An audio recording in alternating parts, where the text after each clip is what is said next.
Second chapter भी science का complete हो चुका है, लिहाजा हम आज इसके एक्सरसाइजेस की तरफ आते हैं। सबसे पहला है आपके पास इनसर्कल करना है करेक्ट आंसर को। तो सबसे पहला जो आपको दिया हुआ है, in mitosis the number of chromosomes in daughter cells remains same as in parent cell. Option A इसका आंसर होगा, क्योंकि माइटोसिस में जितनी क्रोमोसोम की तादाद पेरेंट सेल में होती है उतनी ही डॉटर सेल में होती है।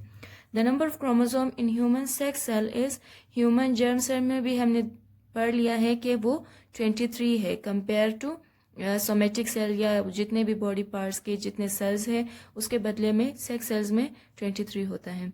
Zygote is formed by 2 gametes. तो कौन से 2 गैमेट्स थे? एक स्पर्म और एक egg. The transfer of characteristics from parent two of springs is called heredity. यानी जो कैरेक्टरिस्टिक ट्रांसफ़र होती है वालिदैन से बच्चों में वो हेरिडिटी कहलाती है। The unit of inheritable characteristics is genes. यानी इनहेरिटेबल कैरेक्टरिस्टिक्स भी आप इनहेरिटेबल और हेरिटेबल दोनों ही हेरिटेबल को कहते हैं। दूसरा है नॉन हेरिटेबल कैरेक्टरिस्टिक, वो तमाम खसूसियात है जो कि ट्रांसफ़र नहीं होती है। ठीक है, अगर कहीं पर भी इनहेरिटेबल या हेरिटेबल लिखा हो तो आपने समझना है कि ये हेरिटेबल की बात हो रही है।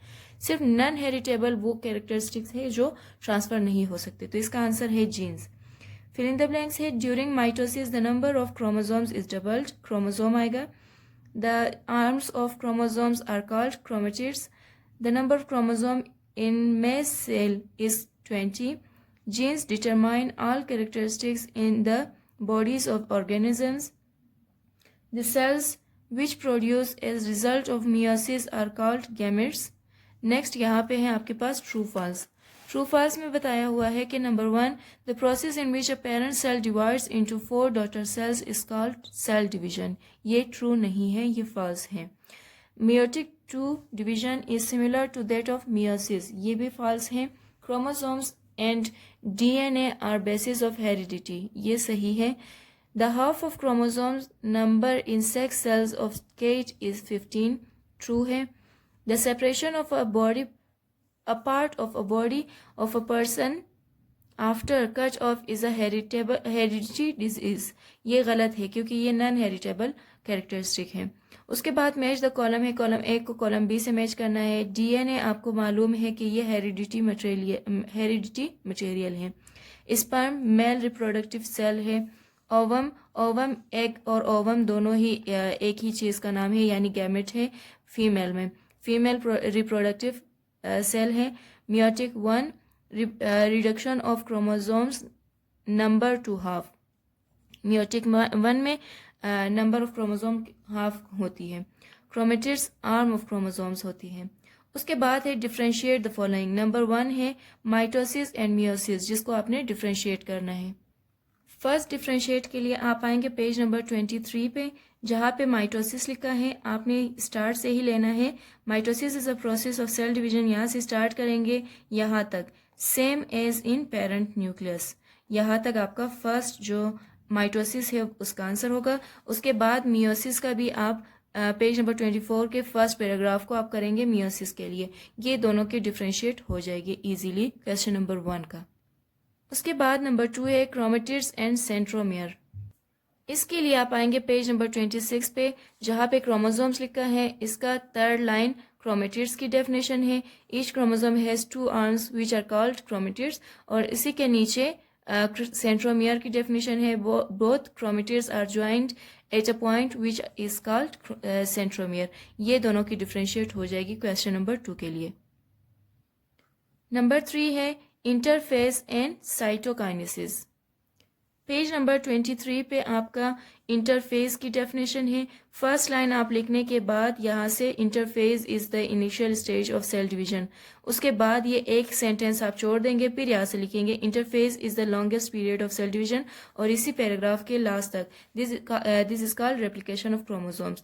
यहाँ तक ये इंटरफेस का हो जाएगा। फिर पेज नंबर 24 पे जहाँ पे लिखा है साइटोप्लाज्मिक डिवीजन, इसका फर्स्ट जो सेंटेंस है वो साइटोप्लाज्मिक डिवीजन की डेफिनेशन हो जाएगी। इस तरीके से डेफिनेशन के थ्रू आप दोनों को डिफ्रेंशिएट कर सकते हैं। इसके बाद है heritable and non heritable characteristics. इसका आंसर पेज नंबर 29 पे है, जहाँ पे heritable and non heritable characteristic का पैराग्राफ दिया हुआ है। उसी के थर्ड लाइन से आप स्टार्ट करेंगे। दोज कैरेक्टरिस्टिक यहाँ से लेकर जहाँ पे लिखा है आर कॉल्ड हेरिटेबल कैरेक्टरिस्टिक्स, ये आपके पास फर्स्ट हेरिटेबल कैरेक्टरिस्टिक का होगा। फिर उसी के निचले लाइन से आप स्टार्ट करेंगे देयर आर सर्टेन कैरेक्टरिस्टिक्स, यहाँ से स्टार्ट करेंगे इसके निचले लाइन से do not have gene origin, यहाँ तक आपके पास इन नॉन हेरिटेबल कैरेक्टरिस्टिक की डेफिनेशन हो जाएगी। लास्ट वन है साइटोप्लाज्म एंड न्यूक्लियोप्लाज्म की डिफ्रेंशिएट करनी है। साइटोप्लाज्म आपको मालूम है कि जब भी कोई सेल अगर आप देखेंगे तो सेल मेम्ब्रेन से न्यूक्लियस तक का जो दरमियानी फासला होता है वो साइटोप्लाज्म कहलाता है। मिसाल के तौर पर अगर आपके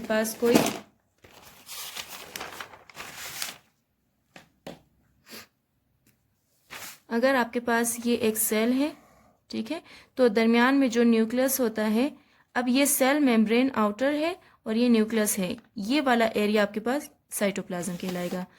लेकिन सेकंड वन है nucleoplasm, the space from nuclear membrane to nucleoids. अब क्या है कि इसी न्यूक्लियस को जब आप मजीद बड़ा करके देखेंगे तो इसके दरमियान में भी बहुत सारी चीज़ें होती है, ये न्यूक्लियोडस है, ठीक है। अभी इसका और इसकी बैरूनी जो मेम्ब्रेन है, इनका दरमियानी फासला न्यूक्लियोप्लाज्म कहलाएगा, ठीक है। यानी आपके पास न्यूक्लियोप्लाज्म न्यूक्लियस के अंदर होती है, ये आपने याद रखना है, और साइटोप्लाज्म न्यूक्लियस के बाहर होती है लेकिन सेल के अंदर होती है। तो इसकी डेफिनेशन आप लिखेंगे यहाँ से साइटोप्लाज्म के लिए, the space from cell membrane to nucleus is cytoplasm, और न्यूक्लियोप्लाज्म का the space from nuclear membrane to nucleoids is called nucleoplasm. इसके साथ ही आपका डिफ्रेंशिएट भी खत्म होता है। अब पेज नंबर 35 पे आपके क्वेश्चंस दिए हुए हैं शॉर्ट, जो कि आपने इनके आंसर्स देने हैं। नंबर 1 है डिफाइन सेल डिवीजन। इसके लिए आप आएंगे पेज नंबर 32 पे, और इसका फर्स्ट जो की पॉइंट है वो आपने करना है, the process in which a cell divides into 2 cells is called cell division. ये फर्स्ट शॉर्ट आंसर क्वेश्चन का आंसर हो जाएगा। सेकेंड वन है what is the abbreviation of deoxyribo nucleic acid. इसका होगा सिर्फ वर्ड को काट के आपने DNA कैपिटल में लिखना है, is the abbreviation of deoxyribo nucleic acid, फिर फुल स्टॉप आपने लगाना है इस क्वेश्चन मार्क को मिटा के। वेयर आर जीन्स लोकेटेड, इसका आंसर होगा genes are located on DNA। What are the shapes of chromosomes? The shapes of chromosomes are like X और Y, ठीक है, ये इसका आंसर होगा। लास्ट है what is meant by zygote। इसके लिए भी आप पेज नंबर 32 पे आएंगे, यहाँ पे जो सेकंड लास्ट आपके पास की पॉइंट है ये इसका आंसर होगा। The life of each organism begins from a single cell which is called zygote। ये क्वेश्चन नंबर 5 शॉर्ट का आंसर है। अब शॉर्ट आंसर क्वेश्चन भी खत्म हो चुका है। अब आते हैं हम लॉन्ग क्वेश्चंस की तरफ। नंबर 1 है एक्सप्लेन माइटोसिस। इसका आंसर है पेज नंबर 23 पे। माइटोसिस का पूरा पैराग्राफ आप हेडिंग देके डायग्राम बना के ये पूरा आपने करना है, ये इसका आंसर हो जाएगा। सेकंड आपको दिया हुआ है एक्सप्लेन मियोसिस। मियोसिस का आंसर आप पेज नंबर 24 पे मियोसिस हेडिंग देके ये पूरा आपने करना है जहाँ पे मियोसिस ख़त्म नहीं होता, और साथ ही आप डायग्राम भी बनाएंगे। ये क्वेश्चन नंबर 2 का आंसर होगा।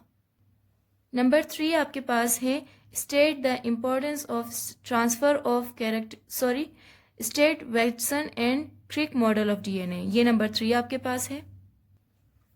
अब आप पेज नंबर 27 पे आएंगे जहाँ पे लिखा है Watson and Crick model of DNA। यहाँ से आप स्टार्ट करेंगे पेज नंबर 28 पे जहाँ पे DNA का मॉडल भी बना हुआ है, ये भी इसके साथ आप बनाएंगे। क्वेश्चन नंबर 3 का आंसर आपके पास कंप्लीट होगा। क्वेश्चन नंबर 4 आपको दिया है state the importance of transfer of characteristics from parents to offspring. इसके लिए आप यहाँ से देख के लिखेंगे importance of transfer of characteristics. यहाँ पे सब कुछ एक्सप्लेन किया हुआ है कि क्यों ज़रूरी है हेरिडिटी या ट्रांसफ़र ऑफ कैरेक्टरिस्टिक्स। अब लास्ट क्वेश्चन के लिए आपका क्वेश्चन दिया हुआ है explain heritable characteristics using examples of I colour and air lobe. इसके लिए आप पेज नंबर 29 पे जहाँ पे आई कलर लिखा है आप ये हेडिंग देके इसका पूरा पैराग्राफ, और पेज नंबर 30 पे अटैच्ड एंड डिटैच्ड एयरलॉक लिखा हुआ है तो ये पूरा पैराग्राफ आप काम करेंगे। ये क्वेश्चन नंबर 5 का आंसर हो जाएगा और इसके साथ ही आपका सेकेंड चैप्टर भी कंप्लीट होता है। अगर फिर भी आप लोगों को कुछ भी समझ ना आए तो आप किसी भी वक्त बग़ैर शर्माए, बग़ैर हेजिटेट किए कमेंट सेक्शन में अपने क्वेश्चंस पूछ सकते हैं।